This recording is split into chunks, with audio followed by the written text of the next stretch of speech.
Comment fait-on pour se motiver?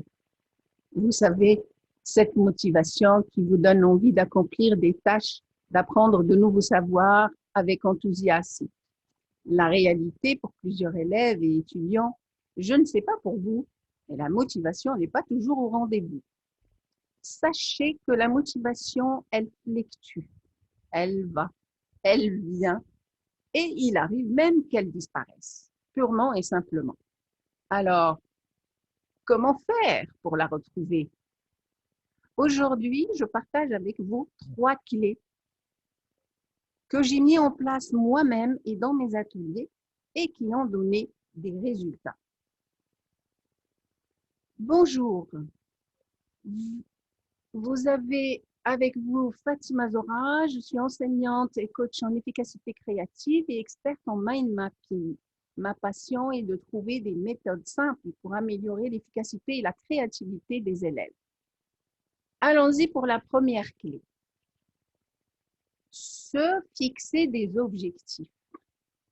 Voir les choses en grand pour avancer. Tout le monde a des rêves, mais dans le fait, peu de gens les poursuivent. Pourquoi? N'écoutez surtout pas les commérages. Vous avez besoin d'une vision importante. Sachez que voir grand ou petit, ça demande la même énergie.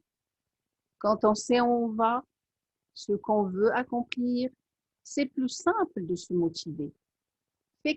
Fixez-vous des objectifs clairs et précis.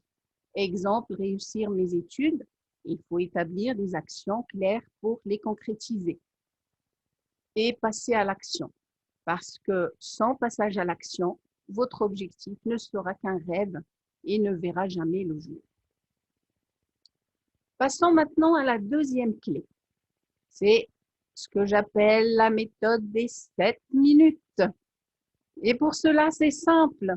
Prendre la tâche pour laquelle vous manquez de motivation et de travailler dessus, focus, pendant 7 minutes. Puis s'arrêter si vous le souhaitez. Mais quel est l'intérêt? Vous allez me dire. L'intérêt est de surmonter la résistance que l'on ressent avant de réaliser la tâche. Au final, vous verrez que le plus difficile, c'est de s'y mettre.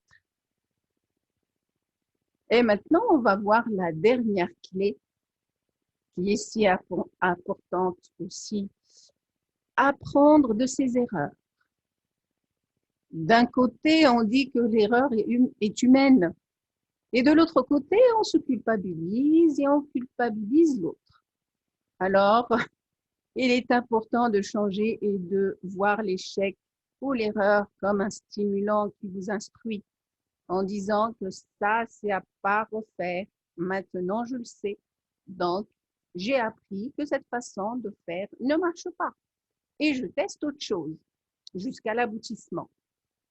Acceptez vos erreurs et adaptez un point de vue valorisant.